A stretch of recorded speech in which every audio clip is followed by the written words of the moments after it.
Florida Senator Marco Rubio sits on the Foreign Relations Committee. He joins us now. There's been a lot that's happened over the last several days, and I think people are very curious about your views on what Biden should or should not do at this point. Well, I recall all the way back to October, November last year, I said this was going to happen. I said unless we made it very clear to Iran that they would be held directly responsible for the attacks of these groups are going to attack, the attacks would spread, they would become lethal, eventually it would lose Americans, and 2 months later that's what's happened. So for Iran, this is very easy, right? They have these groups that they supply weapons to, they supply targeting information. These groups don't have satellites, these groups don't have targeting information, they know where to hit, they have guided munitions, all of that logistical support comes from the Iranians, and for them it's easy. They have another group do the work, and they get all the credit and none of the blame. In essence, they can hide behind it. Why are they doing it? Well, two reasons. Obviously, they want to inflict pain on America because of our support for Israel.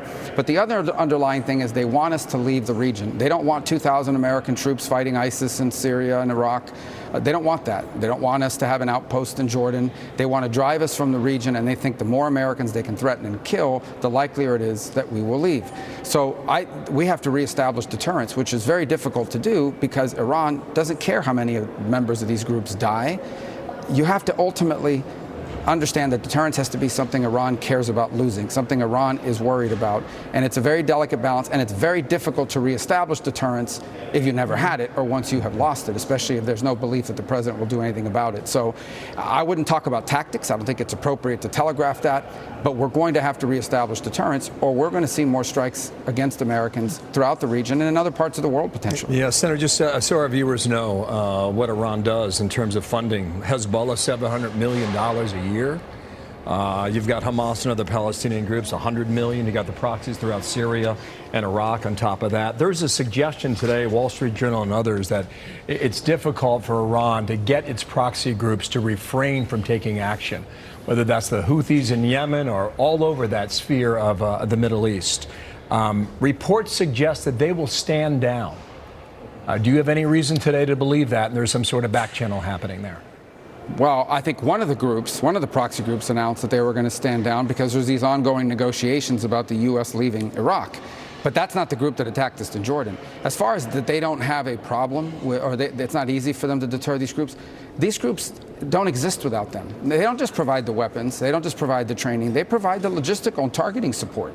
Again, these attacks, these bases are not big places there, and the reason why they know where they are and they have the coordinates and the targeting information, it's being supplied by the IRGC. It's all being coordinated by Iran. Someone else may be pushing the trigger, but it's their weapons, their money, their targeting information, and their directive. So these groups are responsive to Iran, and they created them, and they are the ones that are holding their hand every step of the way. What about the American hostages that we believe are still being held in Israel? I mean, the Qatari prime minister, he's out doing a lot of interviews. There's not a lot of answers on that, and you don't really hear too much talked about them anymore. Well, part of it is if you're trying to get people freed, you don't, obviously you want attention being paid. You don't want people to forget that there are hostages, but you also don't want to be out there, doing this in public for a variety of different reasons.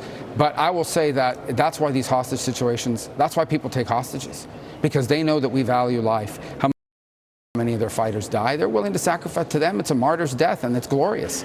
They know we care about life, and I think that's a fundamental thing to understand here.